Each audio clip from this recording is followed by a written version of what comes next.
ভয়াবহ বন্যায় পানির তোড়ে তলিয়ে গেছে ফেনীসহ ১২ জেলার বিস্তীর্ণ অঞ্চল। বাসস্থান, ফসলি জমি তলিয়ে যাওয়ায় বিপাকে লাখো মানুষ।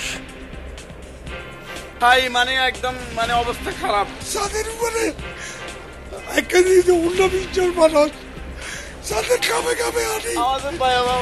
আমাদের ভয়াবহ অবস্থা। দুর্গত অনেক এলাকায় মানবিক বিপর্যয়, শিশু খাদ্যের জন্য হাহাকার। পানিবন্দী মানুষের জন্য বৈষম্য বিরোধী শিক্ষার্থীদের ত্রাণ সহায়তা।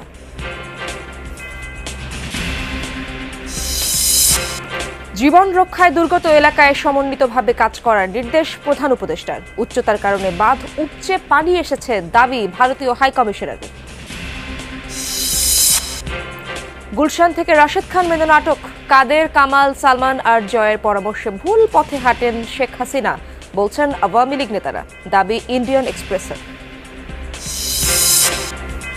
এস আলমের অভিনব জালিয়াতি, শেয়ার কিনে পরিচালনা পর্ষদ দখলের পরই 6টি ব্যাংক থেকে 95,000 টাকা লোপাট।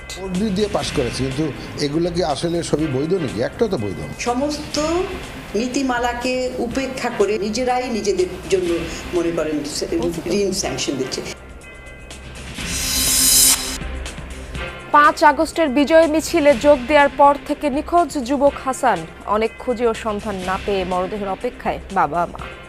5 তারিখ আপনার দুপুর 2:30টার পরে আমার সাথে একটু ফোনে আলাপ হয়েছে, কিন্তু এর পরের থেকে আর ফোনে কোনো আলাপ হয় না। আমার ছেলে যদি বাচ্চা দেয় তাও আমার কাছে ফিরে দাও, আর যদি মারা যায় তাও আমার লাশটা যে আমি পাই। পাকিস্তানের পাঞ্জাব প্রদেশে বন্দুকধারীদের হামলায় অন্তত 12 পুলিশ নিহত, আহত 7। এখনো হামলার দায় স্বীকার করেনি কেউ।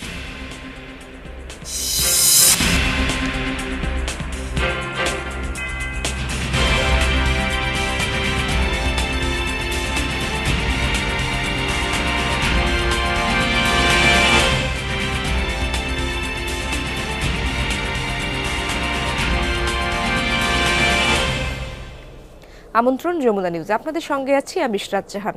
এতক্ষণ শিরোনাম দেখছিলেন। ভয়াবহ বন্যার পানিতে ভাসছে 12 জেলার বিস্তীর্ণ অঞ্চল। মানবিক বিপর্যয় দেখা দিয়েছে দুর্গত অনেক এলাকায়।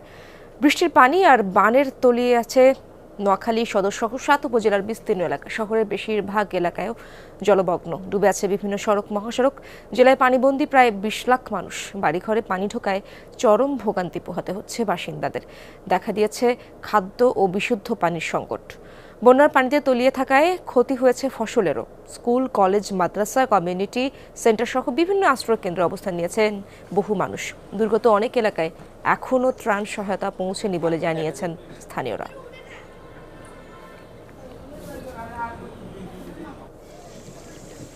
কুমিল্লার সদর দক্ষিণ, চৌদ্দগ্রাম, নাঙ্গলকোট, আদর্শ সদর ও বুড়ির চং উপজেলার বেশিরভাগ এলাকা তলিয়েছে বানের জলে। গতরাতে বুড়ির চং উপজেলায় বুড়বুড়িয়ায় গোমতী নদীর বাঁধ ভেঙে নতুন করে প্লাবিত হয়েছে অনেক এলাকা। দুর্গত অঞ্চলের মানুষের দিন কাটছে চরম ভোগান্তিতে। বিভিন্ন শিক্ষা প্রতিষ্ঠানকে আশ্রয় কেন্দ্র হিসেবে ঘোষণা করা হয়েছে। সেসব জায়গায় আশ্রয় নিয়েছেন বহু মানুষ। চট্টগ্রামের 16টি উপজেলার নিম্নাঞ্চল ভাসছে বানের জলে। সবথেকে বেশি খারাপ অবস্থা হাটহাজারী ও ফটিকছড়িতে। হালদা নদীর বাঁধ ভেঙে হাটহাজারীর নতুন নতুন এলাকা প্লাবিত হয়েছে। নিরাপদ আশ্রয়ের খোঁজে ছুটছেন দুর্গত এলাকার মানুষ। সেনাবাহিনী, নৌবাহিনীর পাশাপাশি বানভাসী মানুষের পাশে দাঁড়িয়েছে বিভিন্ন স্বেচ্ছাসেবী সংগঠনও। পার্বত্য জেলা রাঙামাটির বিস্তীর্ণ এলাকায়ও তলিয়ে আছে পানিতে।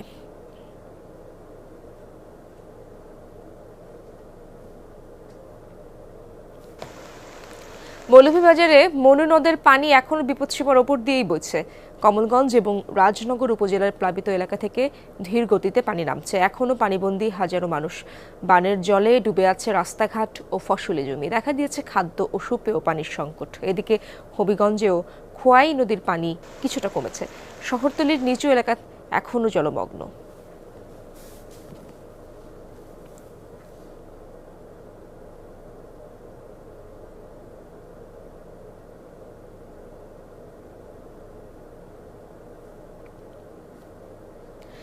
ভয়াবহ বন্যা ও জলাবদ্ধতার কবলে ফেনী জেলা।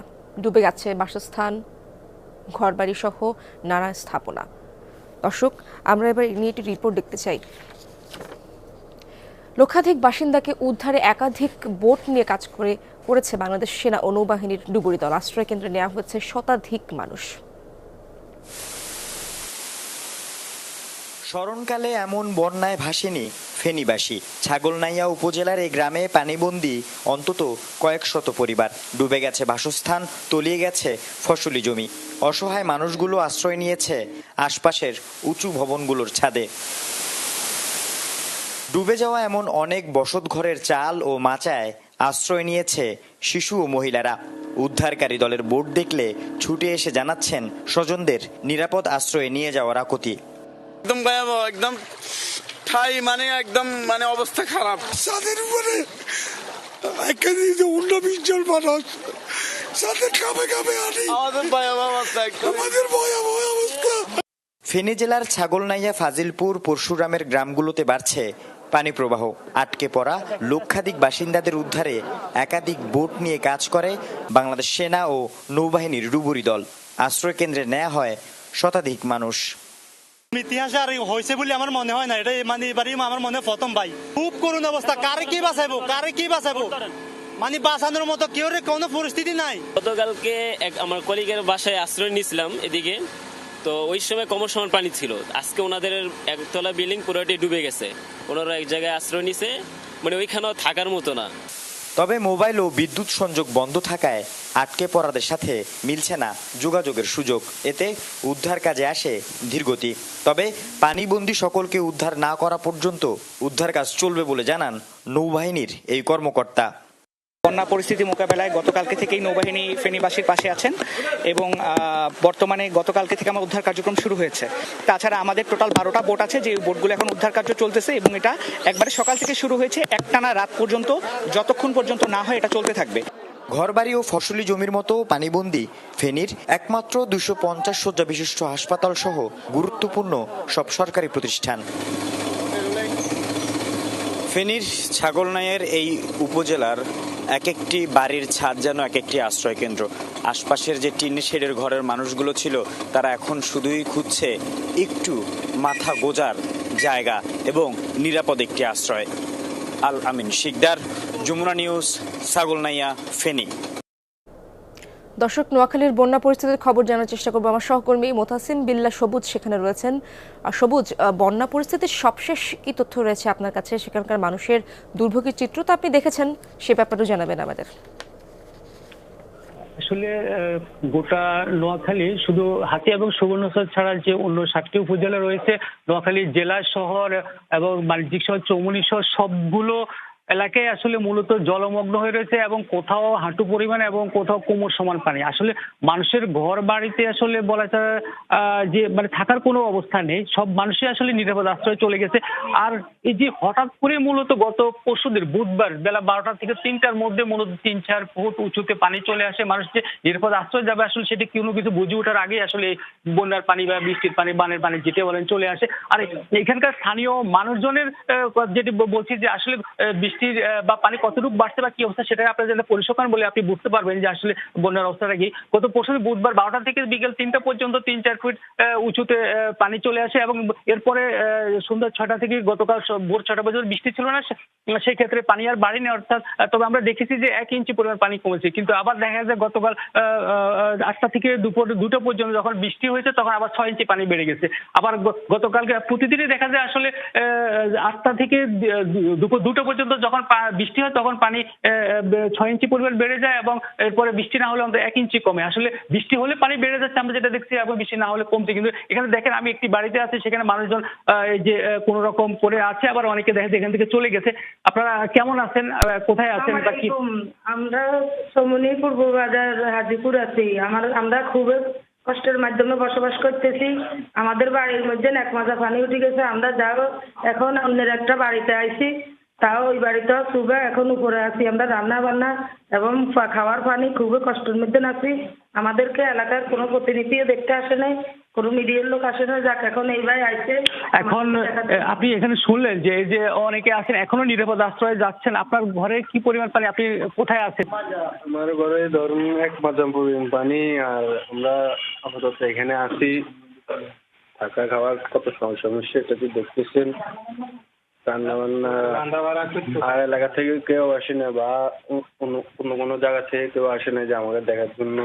আপনি দেখলেন যে আসলে মানুষজন নিরাপদ আশ্রয়ে যদিও চলে এসছে, কিন্তু তাদের বিশুদ্ধ খাবার পানি বা 3 বেলা খাবারের যে ব্যবস্থা সেটি আসলে এখন পর্যন্ত তারা পায়নি, বা এখন পর্যন্ত যে ত্রাণ নিয়ে কেউ আসবে তারা সেটি দেখেননি। তবে আবহাওয়া অফিস যেটি বলছে যে এখনো গুড়ি গুড়ি বৃষ্টি হচ্ছে, এবং আবহাওয়া অফিস যেটি বলছে যে এই বৃষ্টি আজকেও থাকবে এবং আগামীকাল নাগাদ হয়তো বা বৃষ্টি কমবে। আসলে মানুষ উদ্বেগ উৎকণ্ঠার মধ্যে এখনো রয়েছে যে আসলে যে আগামীকাল যে বৃষ্টি হবে আরো যে সেই পর্যন্ত আপনার কাছে তথ্য আমরা কালেক্ট করলাম, পরবর্তীতে আবারও আসার চেষ্টা করব আপনার কাছে। এদিকে বানভাসী মানুষের পাশে দাঁড়াতে এরই মধ্যে দুর্গত এলাকায় পৌঁছাতে শুরু করেছেন বৈষম্য বিরোধী ছাত্র আন্দোলনের শিক্ষার্থীরা। বৃহস্পতিবার মধ্যরাতেও ট্রাক বোঝাই করে ফেনী, নোয়াখালী, কুমিল্লা, কসবা সহ বন্যা কবলিত বিভিন্ন স্থানের উদ্দেশ্যে রওনা হয় ছাত্ররা। তবে শিশু খাদ্যের হাহাকার বেশি, জনগণকে পাশে দাঁড়ানোর আহ্বান তাদের। সারাদিন ত্রাণ সংগ্রহের পর টিএসসি ও ডাকসু ক্যান্টিনে ছাত্রদের নতুন সংগ্রামে ঝাঁপিয়ে পড়া। কেউ ব্যাগে ভরছেন চিড়ামুড়ি, তো কেউ খাবার স্যালাইন। টিএসসি থেকে রাতেই ফেনীর উদ্দেশ্যে রওনা হয় ট্রাক বোঝাই ত্রাণ।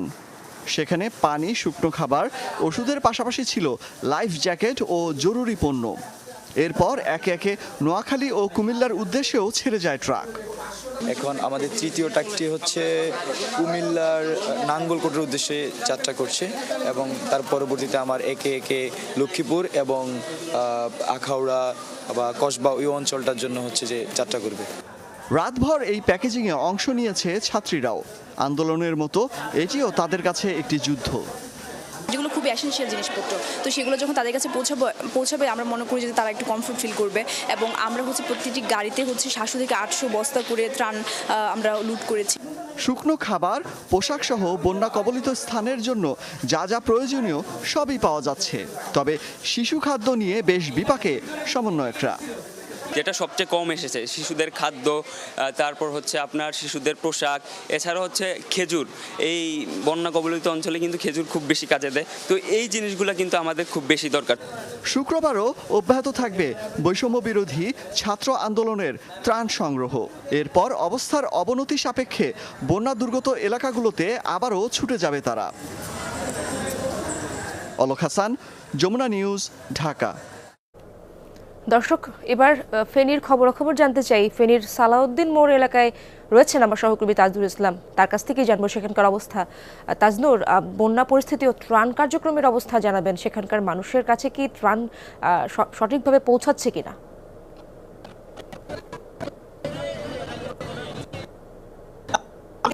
দাঁড়িয়ে রয়েছে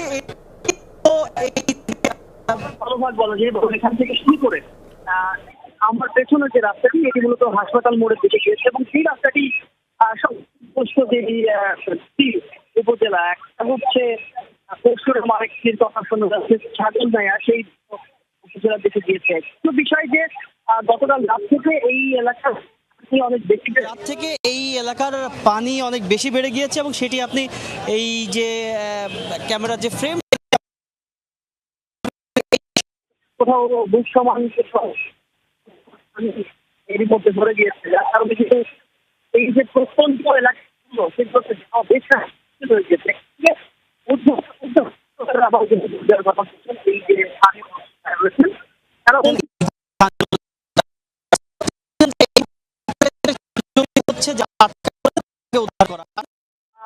নৌকা বা যারা বিভিন্ন রকম স্পিড বোট নিয়ে আছে সেই সংখ্যা আরো বেশি বাড়ানো, একই সাথে তৎপরতা বলছেন। যারা বিভিন্ন জায়গা থেকে আসতে শুরু করেছে, বিশেষ করে কিংবা ঢাকা থেকে যারা রওনা করে।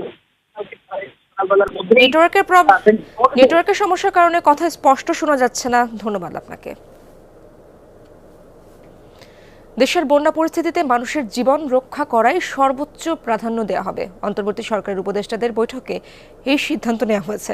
বৃহস্পতিবার দুপুরে প্রধান উপদেষ্টার কার্যালয়ে যমুনায় প্রধান উপদেষ্টা ডক্টর মোহাম্মদ ইউনূসের সভাপতিত্বে বৈঠকে অংশ নেন উপদেষ্টা পরিষদের সদস্যরা। বৈঠক শেষে ব্রিফিংয়ে দুর্যোগ ব্যবস্থাপনা ও ত্রাণ উপদেষ্টা জানান, বন্যা কবলিত এলাকায় উদ্ধার কার্যক্রম, ত্রাণ বিতরণে অগ্রাধিকার দেয়া হবে। দুর্গতদের উদ্ধারে সেনা, নৌ ও বিমান বাহিনী, ছাত্র জনতা ও প্রশাসন কাজ করছে। উপদেষ্টা জানান, ভারতের সাথে যোগাযোগ করা হচ্ছে। প্রধান উপদেষ্টার সাথে ভারতীয় হাই কমিশনারের বৈঠক রয়েছে, সেখানে সার্বিক বিষয়টি নিয়ে আলোচনা হবে।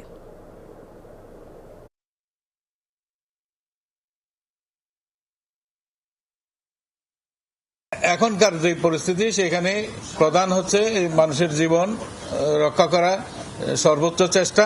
সেখানে সেনাবাহিনী, নৌবাহিনী, কোস্টগার্ড এবং অন্য সকল স্বেচ্ছাসেবী সংগঠন যেগুলি দুর্যোগ পরিস্থিতিতে ত্রাণ মন্ত্রণালয়ের সাথে কাজ করে, ডিজাস্টার ম্যানেজমেন্টে কাজ করে, তাদের সবাইকে নিয়োজিত করা হয়েছে। উচ্চতার কারণে বাঁধ থেকে পানি উপচে বন্যা হয়েছে। প্রধান উপদেষ্টাকে একথাই জানিয়েছেন ঢাকায় ভারতের হাই কমিশনার প্রণয় ভার্মা।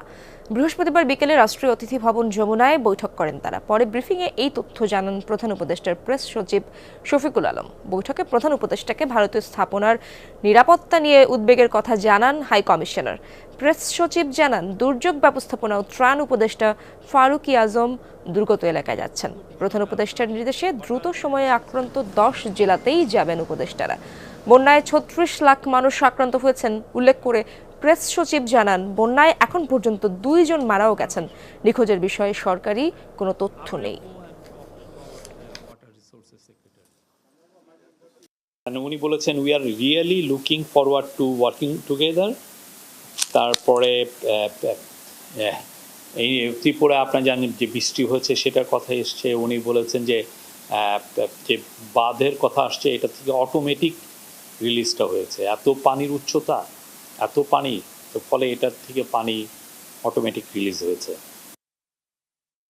আগাম সতর্কতা না দিয়ে ভারতের পানি ছেড়ে দেয়া, শেখ হাসিনাকে আশ্রয় দেয়া সহ ভারতীয় আগ্রাসনের বিরুদ্ধে ঢাকায় অবস্থিত দেশটির হাই কমিশন ঘেরাও করতে লং মার্চ করেছে গণ অধিকার পরিষদ সহ কয়েকটি সংগঠন। বৃহস্পতিবার দুপুরে রাজধানীর শাহজাদপুর থেকে লং মার্চটি শুরু করে নতুন বাজার এলে আটকে দেয় সেনাবাহিনী ও পুলিশ।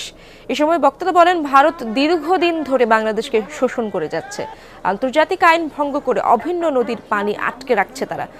কোনো সতর্কতা ছাড়াই পানি ছেড়ে দেয় লাখ লাখ মানুষ বানের জলে আটকা পড়েছে। বক্তারা অভিযোগ করেন, ভারত শেখ হাসিনার সাথেই সুসম্পর্কের নামে লুট করেছে। এখন তাকে আশ্রয় দিয়ে নতুন করে ষড়যন্ত্রের পায়তারা করছে। ভারতকে আবারও বলতে চাই, হাসিনাকে ফেরত দেন।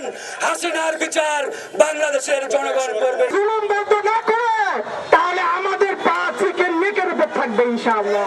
আপনারা যদি এই ধরনের অত্যাচার এবং অবন্ধুত্ব সুলভ আচরণ আমাদের প্রতি জারি রাখেন, তাহলে আমরা বাধ্য হব এর প্রত্যুত্তর দিতে। প্রথম শেয়ার কিনে পরিচালনা পর্ষদ দখল, তারপর নতুন পুরাতন কোম্পানি দেখিয়ে ঋণের পর ঋণ, এভাবেই হাজার হাজার কোটি টাকা নামে বেনামে নিয়েছে এসালম গ্রুপ। বলা হচ্ছে, ঋণের নামে ব্যাংক লুটের নতুন কৌশল আবিষ্কার করেছিল তারা। নিয়ম নীতি ভেঙে 6টি ব্যাংক থেকে এসালম সংশ্লিষ্টরা বের করে নিয়েছেন 95,000 কোটি টাকা। এসব অপকর্মে গ্রুপটির সহযাত্রী ছিল কেন্দ্রীয় ব্যাংকের অসাধু কর্মকর্তারা। আলমগীর হোসেনের রিপোর্টে বিস্তারিত। ইসলামী ব্যাংকের আমানত, ঋণ, রেমিটেন্স সবই ছিল ঈর্ষণীয়। বেসরকারি খাতে দ্রুততম গতিতে চলা ব্যাংকটির সক্ষমতা কাজে লাগাতে ভুল করেনি এসালম। এখন পর্যন্ত পাওয়া তথ্যে এই একটি ব্যাংক থেকেই 75,000 কোটি টাকা বের করে নিয়েছে এসালম ও তার সহযোগী প্রতিষ্ঠানগুলো। একসময় ঢাকা চট্টগ্রাম রুটে নন এসি বাস সার্ভিসের জন্য পরিচিত গ্রুপটি সরকারি জনতা ব্যাংক থেকেও নিয়েছে 13,500 কোটি। এছাড়া সোশ্যাল ইসলামী, ইউনিয়ন, গ্লোবাল ইসলামী এবং ফার্স্ট সিকিউরিটি ব্যাংক সহ নিয়ন্ত্রণে রাখা ব্যাংকগুলো থেকেও কয়েক হাজার কোটি টাকা ঋণ বা বেনামে সরিয়েছে এসালম। সব মিলিয়ে গ্রুপটির সুবিধাভোগীরা ঋণের নামে ব্যাংকিং খাত থেকে 95,000 কোটি টাকা নিয়েছেন বলে অভিযোগ উঠেছে। কিভাবে বের করলেন টাকা? বিশ্লেষকরা বলছেন, ব্যাংকগুলোর পর্ষদে নিজের লোক বসিয়েছেন আগে, পরে তারাই পথ বের করে দিয়েছেন। বোর্ড দিয়ে পাশ করেছে, কিন্তু এগুলো কি আসলে সবই বৈধ নাকি? একটা তো বৈধ না, তাই না?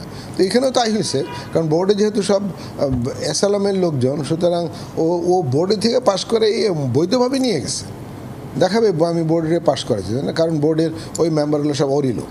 সমস্ত নীতিমালাকে উপেক্ষা করে নিজেরা এটাকে নিজেরা প্রভাবিত করে নিজেরাই নিজেদের জন্য মনে করেন ঋণ স্যাংশন দিচ্ছে। এইটা করে একটা মানে পুকুর চুরির মতো যে ব্যবস্থা হয়েছে। এস আলম গ্রুপ সরাসরি ঋণ নিয়েছে, পাশাপাশি গ্রুপের অঙ্গ প্রতিষ্ঠানের মাধ্যমেও নিয়েছে, এরপরও থামেনি। তৈরি করেছে ছায়া কোম্পানি, আর বেশিরভাগ কর্মকাণ্ডই হয়েছে নিয়ম লঙ্ঘন করে। অনিয়মের মাধ্যমে হাতিয়ে নেওয়া এই বিপুল অঙ্কের টাকা ফেরত পাবার সম্ভাবনা কম বলেই মনে করেন বিশ্লেষকরা। এইখানে ওনারা যেগুলো করছেন এগুলো তো আসলে উদ্দেশ্যটা তো ঠিক না, উদ্দেশ্যটা তো খারাপ। ও যে টাকাগুলো বের করে নিচ্ছে অল উইল বিকাম এনপিএল। তো এনপিএলটা ফেরত না আসলে আপনার কি ইম্প্যাক্ট হয়? আপনার ফান্ডটা তো রিসাইকেল হলো না, ফান্ডটা তো আবার ঘুরে আসবে না, তাই না? আপনার ক্যাপিটালের উপরে চাপ পড়বে, লিকুইডিটির উপরে চাপ পড়বে, প্রফিটেবিলিটির উপরে চাপ পড়বে, সমস্ত দিক থেকে আপনি চাপের মুখে। প্রশ্ন হচ্ছে, এত অনিয়ম লুটপাট কি শুধু এস আলম আর তাদের পুতুল পর্ষদ দিয়েই সম্ভব ছিল? জবাবে বিশ্লেষকরা বলছেন মোটেই না। জেনে বুঝেও উদ্যোগ নেয়নি বাংলাদেশ ব্যাংক, উল্টো সহযোগিতা করেছেন সাবেক 2 গভর্নর সহ কয়েকজন কর্মকর্তা। ব্যাংকে লুটপাট হচ্ছে, কোথায় রেগুলেটরি বডি, কোথায় কেন্দ্রীয় ব্যাংক, কোথায় কি করেছে? কেউ তো এটা থামানোর জন্য কোনো কিছু করে নাই। তারা কোনো স্টেটমেন্টে সহযোগিতা করেছে। কারো না কারো দেখার কথা ছিল, কারো না কেউ স্টপ করার কথা ছিল, তাই না? এখন স্টপ করার প্রয়াস যদি নিত, যদি না পারতো, তাহলে তো ডেফিনেটলি লোকজন আপনাকে সাপোর্ট করে না। আপনি তো চেষ্টা করছেন কিন্তু আপনি পারেননি, সেটা তো করেনি বাংলাদেশ ব্যাংক। বরঞ্চ তাকে আরও সুবিধা দেওয়ার জন্য বাংলাদেশ ব্যাংকে যেভাবে বলা হয়েছে সার্কুলারগুলো বরঞ্চ সেভাবে সে বানাই দিচ্ছে। সঠিক হিসাব বের হলে এস আলমের নামি বেনামি ঋণের পরিমাণ আরও বেশি হবে বলে মনে করেন ব্যাংকাররা। আর জালিয়াতির পথ এখন বন্ধ করে দেয়াই সামনে আসবে হাজার হাজার কোটি টাকার খেলাপি ঋণ। আলমগীর হোসেন, যমুনা নিউজ, ঢাকা। চাকরির জাতীয়করণের দাবিতে রাজধানীর বিমানবন্দর মহাসড়ক অবরোধ করে বিক্ষোভ মিছিল করেছেন আনসার সদস্যরা। বৃহস্পতিবার রাত 9টার দিকে জড়ো হয়ে ঢাকা ময়মনসিংহ মহাসড়ক অবরোধ করে বিক্ষোভ মিছিল শুরু করেন।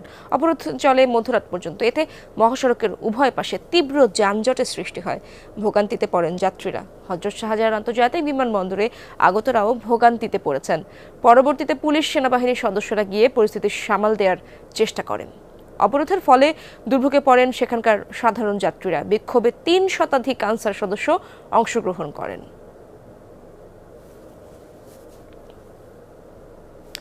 4 ব্যক্তির পরামর্শে আন্দোলনরত ছাত্র নেতাদের তুলে নিতে নিরাপত্তা বাহিনীকে নির্দেশ দেন শেখ হাসিনা। তারা হলেন সজীব ওয়াজেদ জয়, ওবায়দুল কাদের, আসাদুজ্জামান খান ও সালমান এফ রহমান। আত্মগোপনে থাকা আওয়ামী লীগের সিনিয়র নেতারা এমনটাই জানিয়েছেন বলে দাবি ভারতীয় গণমাধ্যম ইন্ডিয়ান এক্সপ্রেসের। এই 4 জনের প্রভাবে বাকি নেতাদের কথা শুনতেন না শেখ হাসিনা। দেশ ছেড়ে পালানোয় দলের সভাপতির প্রতিও ক্ষোভ হতাশা আছে আওয়ামী লীগ নেতাদের। ছাত্র জনতার গণ অভ্যুত্থানের মুখে 5 আগস্ট দেশ ছেড়ে পালিয়ে ভারতে আশ্রয় নেন শেখ হাসিনা। এরপর থেকে আত্মগোপনে দলটির বিভিন্ন পর্যায়ের নেতারা। আত্মগোপনে রয়েছেন এমন সিনিয়র কয়েকজন আওয়ামী লীগ নেতার সাক্ষাৎকার নিয়েছে ভারতীয় গণমাধ্যম ইন্ডিয়ান এক্সপ্রেস, যাতে উঠে এসেছে চাঞ্চল্যকর নানা তথ্য। নিরাপত্তার কারণে অবশ্য এসব নেতার পরিচয় প্রকাশ করা হয়নি। ইন্ডিয়ান এক্সপ্রেস জানায়, সরকার পতন এবং শেখ হাসিনা পালানোর মতো পরিস্থিতি তৈরির জন্য 4 জনকে দায়ী করেন আওয়ামী লীগ নেতারা। তারা হলেন শেখ হাসিনার ছেলে সজীব ওয়াজেদ জয়, সাবেক শিল্প ও বিনিয়োগ উপদেষ্টা সালমান এফ রহমান, আওয়ামী লীগের সাধারণ সম্পাদক ওবায়দুল কাদের এবং সাবেক স্বরাষ্ট্রমন্ত্রী আসাদুজ্জামান খান। ভারতীয় গণমাধ্যমকে আত্মগোপনে থাকা আওয়ামী লীগ নেতারা জানান, এই 4 নেতার ওপর অন্ধবিশ্বাস ছিল শেখ হাসিনার। তাদের কারণেই অন্য কারো পরামর্শ নিতেন না। জুলাইয়ের শুরুতেই আন্দোলনরত শিক্ষার্থীদের সাথে আলোচনায় বসার পরামর্শ প্রত্যাখ্যান করেন শেখ হাসিনা। উল্টোই 4 জনের পরামর্শেই ছাত্র নেতাদের তুলে নিয়ে ভয়ভীতি দেখানোর নির্দেশ দেন সাবেক প্রধানমন্ত্রী। শেখ হাসিনা নাই, শেখ হাসিনা চলে গেছে, শেখ হাসিনা পালায় না। শেখ হাসিনা দেশ ছেড়ে চলে যাওয়ায় ব্যাপক প্রতিক্রিয়া দেখা দিয়েছে দলে। হতাশার পাশাপাশি ক্ষুব্ধ নেতাকর্মীরা। নেতারা ইন্ডিয়ান এক্সপ্রেসকে বলেন, দলের সভাপতি নেতাকর্মীদের পরিত্যাগ করেছেন। রিপোর্টে বলা হয়, 24-এর নির্বাচনে জয়ের পর আরও একগুঁয়ে ও জেদি হয়ে ওঠেন শেখ হাসিনা। নির্বাচনে বিএনপিকে আনতে ভোটের বছর খানেক আগেই বিএনপির সাথে যোগাযোগ করেন আওয়ামী লীগের কিছু নেতা, কিন্তু তাদের নির্বাচনে আনার পরিকল্পনায় সাড়া দেননি শেখ হাসিনা। এই যে উন্নয়ন আমরা করেছি, তারপরে যদি বাংলাদেশের মানুষ আমার পরিবারের সাথে এরকম করে, তাহলে আমাদের আর কিছু বলার আর করার নেই। জয়ের বিবৃতিতেও ক্ষুব্ধ নেতারা। তাদের মতে শেখ হাসিনা দেশ ছেড়ে পালানোর পর তার ছেলে জয়ের এত কথা বলা উচিত হয়নি। পরিবারকে হত্যা করা হয়, যেটা একটা মিউজিয়াম ছিল। মীর মুশফিকা হাসান, যমুনা নিউজ। 5 আগস্ট রাজধানীর যাত্রাবাড়ি এলাকায় বিজয় মিছিলে যোগ দেওয়ার পর থেকে নিখোঁজ হাসান। ভোলা সদরের কাছিয়া ইউনিয়নে থাকে হাসানের পরিবার। ঢাকায় এসে ছেলেকে খোঁজার সব চেষ্টা করেছে তার বাবা মা, তবে এখন পর্যন্ত কোনো সন্ধান মেলেনি। 5 আগস্ট শেষবার পরিবারের সাথে কথা হয় হাসানের। জানিয়েছিলেন শিক্ষার্থীদের সাথে মিছিলে যোগ দেওয়ার কথা। এরপর থেকে আর হাসানের সন্ধান পায়নি তার পরিবার। পরদিন 6 আগস্ট ফেসবুকে খুঁজে পাওয়া একটি ভিডিওতে হাসানকে গুলিবিদ্ধ দেখেছেন বলে দাবি পরিবারের। ছেলে বেঁচে না থাকলেও অন্তত তার মরদেহ ফিরে পেতে চায় পরিবারটি। 5 তারিখ আপনার দুপুর 2:30টার পরে আমার সাথে একটু ফোনে আলাপ হয়েছে, কিন্তু এর পরের থেকে মানে আর ফোনে কোনো আলাপ হয় নাই। এমন মনে করেন তারা অনেক জায়গায় অনেক খুঁজছি। আমার ছেলে যদি বাচ্চা থাকে তাও আমার কাছে ফিরে দোক, আর যদি মারা যায় তাও আমার লাশটা যে আমি পাই, এই অনুরোধ আমার। সংসারের হাল ধরতে পড়াশোনা ছেড়ে রাজধানীতে পাড়ি জমায় হাসান। 20 বছর বয়সেই অসুস্থ বাবা মার চিকিৎসা, ভাই বোনের পড়াশোনা সহ সব খরচ কাঁধে নিতে হয়। হাসানের খোঁজ নিতে প্রতিদিনই বাড়িতে ভিড় করছেন স্থানীয়রা। হাসানের সংসারের 5 জন খাওয়ানিয়া, এখন সংসারটা কিভাবে চলবো? হাসান তো 5 তারিখে নিখোঁজ হয়ে গেছে। পুলিশের দাবি নিখোঁজ হাসানের সন্ধান পাওয়ার চেষ্টা চলছে। থানায় আসলে এই সময় কোনো জিডি বা অভিযোগ হয় নাই। তবে আমি আবার টেলিফোনে ওদের বাবার সাথে কথা বলে এই তথ্যগুলো জানতে পেরেছি যে সে ঢাকায় যাত্রাবাড়িতে থাকতো, বাসাবাড়ি, আর কাপ্তান বাজারে একটা ইলেকট্রিক দোকানে কাজ করতো। তো তার সন্ধান সে পাচ্ছে না। তো সন্ধান আমাদের এখানে যদি সন্ধান পায়, আমরা যদি কোনো সন্ধান পাই ওনাকে জানাবো। ঢাকার কাপ্তান বাজার এলাকায় এরশাদ মার্কেটে একটি ইলেকট্রনিক্সের দোকানে কাজ করত হাসান। সাবরিনা লিজা, যমুনা নিউজ। সকাল হলেই গণমাধ্যম কর্মীদের কাছে আসতে শুরু করে ফোন। কখনো এই স্কুল, কখনো সেই কলেজের শিক্ষার্থীরা তুলছেন প্রতিষ্ঠানের কারো না কারো পদত্যাগের দাবি। প্রতিদিন গড়ে 5টি করে শিক্ষা প্রতিষ্ঠানে এই পরিস্থিতি চলছে। প্রতিষ্ঠানের প্রধান কিংবা যাদের বিরুদ্ধে শিক্ষার্থীরা একাট্টা হচ্ছেন, বেশিরভাগ ক্ষেত্রেই তাদের পদত্যাগ করিয়ে নেওয়া হচ্ছে।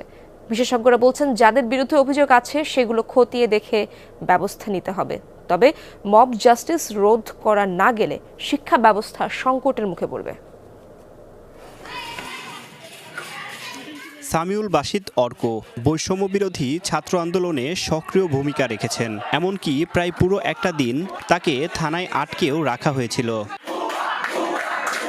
গত 13 আগস্ট সেই অর্কর মা আমিনা আবেদিনকে রাজশাহী সিটি কলেজের অধ্যক্ষ পদ থেকে পদত্যাগের দাবিতে কলেজে বিক্ষোভ শুরু হয়। পরিস্থিতির জটিলতায় তিনি পদত্যাগ করতে বাধ্য হন। হত্যার হুমকি দেওয়া হয়, তখন আমার মা আমাকে রক্ষা করার জন্য জোরপূর্বক এই জোরের মুখে, হুমকির মুখে পদত্যাগ পত্রে সই করতে বাধ্য হন। এখনও রাজশাহী মহানগরীতে প্রতিদিনই কোনো না কোনো শিক্ষা প্রতিষ্ঠানে পদত্যাগের দাবি উঠছে। জোর করে পদত্যাগ করানোর অভিযোগও আসছে। যদিও বৈষম্য বিরোধী ছাত্র আন্দোলনের সমন্বয়করা এসবে থাকছেন না। সাম্প্রতিক স্কুল ও কলেজের আন্দোলনকারীদের দাবি, রাজনীতিবিদদের খুশি করতে অনেক প্রতিষ্ঠান প্রধান প্রভাব বিস্তার করায় আন্দোলনকালে শিক্ষার্থীরা আক্রান্ত হয়েছে। সে কারণেই তাদের পদত্যাগের দাবি উঠেছে। তারা এখন আমাদের দাবি মানছে না এবং এই জন্য আমরা আজকে এক দফা দাবিতে আন্দোলন করছি যে প্রিন্সিপালের পদত্যাগের। আমাদের বর্তমান দাবি একটাই, আমরা প্রিন্সিপালের পদত্যাগ চাচ্ছি। আমাদের কলেজে প্রত্যেকটা ডিপার্টমেন্টে ঢুকে যে টিচারগুলো থ্রেট দিয়েছে, ওপেনলি থ্রেট দিয়েছে এবং মেসেঞ্জার বা বিভিন্নভাবে থ্রেট দিয়েছে এবং সেই সকল স্যারের আমরা পদত্যাগ চাই। বিশ্লেষকরা বলছেন, যেসব প্রতিষ্ঠানের প্রধানদের বিরুদ্ধে সুনির্দিষ্ট অভিযোগ রয়েছে সেগুলো খতিয়ে দেখে দ্রুত ব্যবস্থা নিতে হবে। অন্যথায় পুরো শিক্ষা ব্যবস্থায় বিশৃঙ্খলা পরিস্থিতি তৈরি হতে পারে। দেশের কল্যাণ চাইলে দ্রুতই একটা কাঠামোর ভিতরে সবকিছু নিয়ে আসা উচিত এবং আমাদের খুব সতর্ক হওয়া উচিত যেন এই মব জাস্টিসের প্র্যাকটিসটা, তার মানে কিছু মানুষ তাদের একটা আকাঙ্ক্ষা হলো এবং তারা জোর জবরদস্তি করে কিছু একটা ঘটনা ঘটিয়ে দিল, এটা আসলে দীর্ঘমেয়াদে কোনো ভালো ফল আনবে না। তো এই জন্যই এই মুহূর্তে যারা দেশের দায়িত্বে আছেন তাদের এই সমস্ত ব্যাপারে খুবই সতর্ক থাকা উচিত। সরকার পতনের পর বৈষম্য বিরোধী ছাত্র আন্দোলনের শিক্ষার্থীদের দাবির মুখে পদত্যাগ করেন রাজশাহী বিশ্ববিদ্যালয়ের উপাচার্য, উপ উপাচার্য সহ প্রশাসনের ৮৮ জন কর্মকর্তা। দাবির মুখে পদত্যাগ করতে বাধ্য হন রাজশাহী কলেজ ও রাজশাহী মেডিকেল কলেজের অধ্যক্ষ। এখন শিক্ষার্থীরাও চান দ্রুত শিক্ষার স্বাভাবিক পরিবেশ ফিরে আসুক। আমরা চেষ্টা করছি বিশ্ববিদ্যালয়ের যে নির্বাচিত ডিনরা আছেন বা একাডেমিক কাউন্সিলের যারা আছেন বা শিক্ষকরা আছেন তাদের সাথে আমরা বসে খুব দ্রুত সময়ের মধ্যে তাদের সাথে বসে আমরা শিক্ষার্থীদের জন্য যেন তারা ক্লাসে ফিরতে পারে বা পরীক্ষাগুলো শুরু করা যায় সে জায়গায় আমরা কাজ করতে চেষ্টা করতেছি। বৈষম্য বিরোধী ছাত্র আন্দোলনের নেতারা মনে করেন উপযুক্ত কারণে তারা সুনির্দিষ্ট কয়েকটি শিক্ষা প্রতিষ্ঠানের কর্তাদের পদত্যাগ দাবি করেছেন। তবে ঢালাওভাবে সব প্রতিষ্ঠানে পদত্যাগ করিয়ে নেওয়ার কোনো সুযোগ নেই। তারেক মাহমুদ, যমুনা নিউজ, রাজশাহী। আবারও বন্যা প্রসঙ্গ। খাগড়াছড়িতে গতকাল বিভিন্ন এলাকা পানিতে তলিয়েছিল। আজকের পরিস্থিতি জানবো সেখানকার আমার সহকর্মী শাহরিয়ার ইউনুস সেখানে রয়েছেন। শাহরিয়ার, প্লাবিত এলাকা থেকে পানি নেমেছে কিনা আজ, বা একটু বিস্তারিত জানাবেন সেখানকার অবস্থা সম্পর্কে আমাদের। ইসরাত, খাগড়াছড়িতে প্লাবিত এলাকার সব যে কয়টি এলাকা প্লাবিত হয়েছিল সে সব এলাকা থেকে পানি নেমেছে। আমি আপনাকে একটু দেখানোর চেষ্টা করছি। যে এলাকাটি ক্যামেরায় দেখতে পাচ্ছেন এই এলাকাটির পুরো এলাকাটি পানিতে ডুবেছিল গতকাল সন্ধ্যার পর পর্যন্ত। আজকে সকালের চিত্র যদি আপনাকে দেখাই সেটা দেখতে পাচ্ছেন যে এখানে এখন আর কোনো পানি নেই। অর্থাৎ এই এলাকাটিতে কালকে ঠিক যে জায়গাটি দেখছেন সেখানে গলা অবধি পানি ছিল, সে পানি এখন নেমে গেছে। নেমে যাওয়ার পর এখন মানুষজন তাদের বাসা বাড়িতে ফিরতে শুরু করেছে এবং বাসা বাড়িতে তারা ফিরে বাসা বাড়ি পরিষ্কার পরিচ্ছন্ন করছেন। সে বিষয়টি আমরা এখানে দেখতে পাচ্ছি। একই অবস্থা অপরাপর যে কয়েকটি এলাকা প্লাবিত হয়েছিল সেসব এলাকাও থেকেও পানি নেমে যাওয়ায় মানুষ তাদের বাসা বাড়িতে ফিরছে। তবে মানুষের ভোগান্তি যেন পিছু ছাড়ছে না। অর্থাৎ যদি বলি তাহলে পানি ওঠার পর যে কষ্টটুকু তাদের হয়, পানি নামার পর তাদের সেই কষ্টটা অনেকটা দ্বিগুণ হয়ে যায়। অর্থাৎ অনেকটা নাবিশ্বাস উঠে তাদের। কারণ হচ্ছে যে ময়লা আবর্জনা কাদা মাটি জমে সেগুলো পরিষ্কার করে আসলে বসবাসের উপযোগী করে তোলাটাই তাদের জন্য অনেকটা কষ্টকর হয়ে দাঁড়ায়। এছাড়া যদি বলি খাগড়াছড়িতে আজকে সকাল থেকে কোনো ধরনের বৃষ্টিপাত না হওয়ায় নতুন করে প্লাবন বা প্লাবিত হবে এমন কোনো আশঙ্কা নেই। আমরা সকাল থেকে সূর্যের দেখা পেয়েছি। এছাড়া খাগড়াছড়ির দিঘিনালা আর কয়েকটি স্থানে পানি থাকায় সেখানে দিঘিনালা, সাজেক, রাঙামাটির বাগাইছড়ি লংগদী সড়ক যোগাযোগ বন্ধ রয়েছে, সে বিষয়টা আমরা দেখতে পেয়েছি। আর এদিকে ত্রাণ তৎপরতার জন্য সেনাবাহিনী সকাল থেকে সেনাবাহিনী সেখানে তৎপরতা জানাচ্ছে। ধন্যবাদ আপনাকে ইউনুস। বন্যা পরিস্থিতিতে দ্রুততম সময়ের মধ্যে উদ্ধার কাজ সম্ভব হবে ব্যক্তিগতভাবে সহযোগিতা করার অনুরোধ জানিয়েছেন বৈষম্য বিরোধী ছাত্র আন্দোলন। বৃহস্পতিবার রাতে রাজধানীর উত্তরায় কুয়েত মৈত্রী হাসপাতালে এক ব্রিফিংয়ে এই অনুরোধ জানান সমন্বয়করা। বলেন, ভারত নিজেদের সুবিধামতো পানি ছেড়ে দেয় অথবা বন্ধ করে দেয়, এটি তাদের স্বভাবগত বৈশিষ্ট্য। তাই পানিতে পুরো দক্ষিণাঞ্চলে এখন ভয়াবহ অবস্থা। এই বন্যা ভারতের ষড়যন্ত্র হতে পারে বলেও মনে করেন সমন্বয়করা। গ্রামে গ্রামে গিয়ে সবাইকে উদ্ধার করে আশ্রয় কেন্দ্রে নেওয়া সহ বিভিন্ন নির্দেশনার বিষয়ে সব বাহিনীকে নির্দেশ দেওয়া হয়েছে বলে জানিয়েছেন স্বরাষ্ট্র উপদেষ্টা। এছাড়া যারা বিভিন্ন দাবি নিয়ে আন্দোলন করছে তাদেরকে ধৈর্য ধরার পাশাপাশি দুর্যোগ মোকাবেলায় জোর দেওয়ার আহ্বান জানানো হয়। বাংলাদেশ একটি জাতিগত যেই জায়গা থেকে পারি আগে উদ্ধার কার্যক্রমটি করে তাদেরকে একটি নিরাপদ আশ্রয় নিয়ে আসাটা সবচেয়ে বেশি ইম্পর্টেন্ট। এরপরে আমাদের জায়গা থেকে ত্রাণ সহ যেভাবে আমরা সহযোগিতা করতে পারি সেটি আমাদের করতে হবে। বাংলাদেশের সমগ্র ছাত্র সমাজ তাদেরকে আহ্বান করব, আপনারা সবাই ভলেন্টারি কর্মকাণ্ডে নিজেদেরকে যুক্ত করবেন। সুনামগঞ্জ জেলা শহরে 2 সিএনজি ফিলিং স্টেশনের মধ্যে বন্ধ একটি, এতে চাপ পড়েছে অপরটিতে। গ্যাসের জন্য পাম্পে দীর্ঘ সময় কাটছে চালকদের, বাড়ছে ভোগান্তিও। জালালাবাদ গ্যাস কর্তৃপক্ষ বলছে বকেয়ার প্রায় 2 কোটি টাকা পরিশোধ ছাড়া সেটিতে সংযোগ দেওয়া হবে না।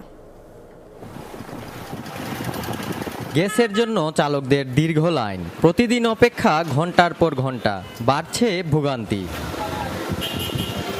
সুনামগঞ্জ শহরে সিএনজি ফিলিং স্টেশন 2টি, এর মধ্যে একটির সংযোগ বিচ্ছিন্ন, বন্ধ রয়েছে সপ্তাহখানেক ধরে। গ্যাস নিতে চালকদের এখন ভরসা অপর পাম্পটি।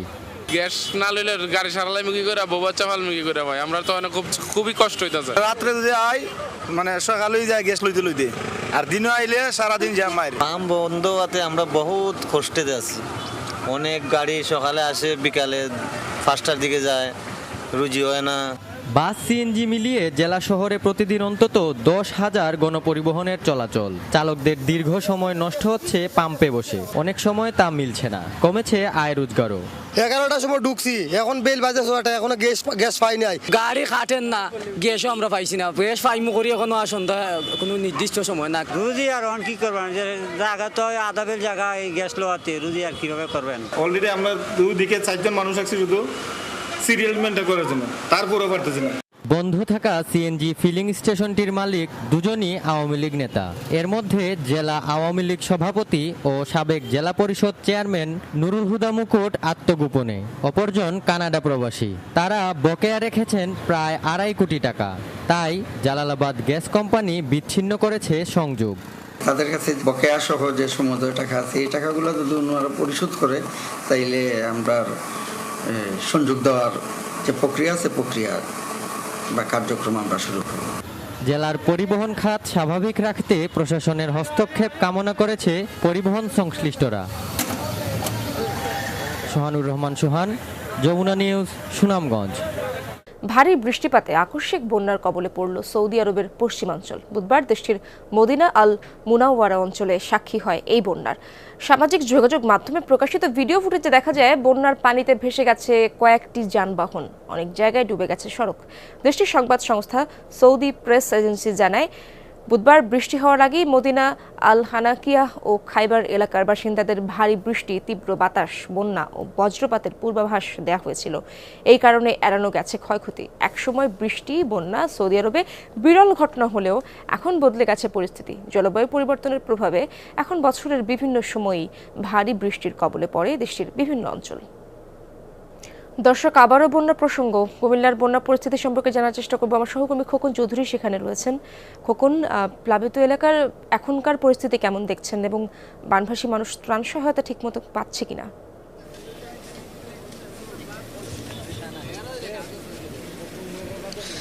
ইশরাত, আসলে প্রথমে একটি বিষয় জানিয়ে রাখতে চাই, গতকাল কিন্তু বুড়িচং উপজেলার বিশেষ করে কামারখাড়া এবং বুরবুরিয়া, পীরযাত্রাপুর সহ কয়েকটি এলাকা কিন্তু নতুন করে প্লাবিত হয়েছে।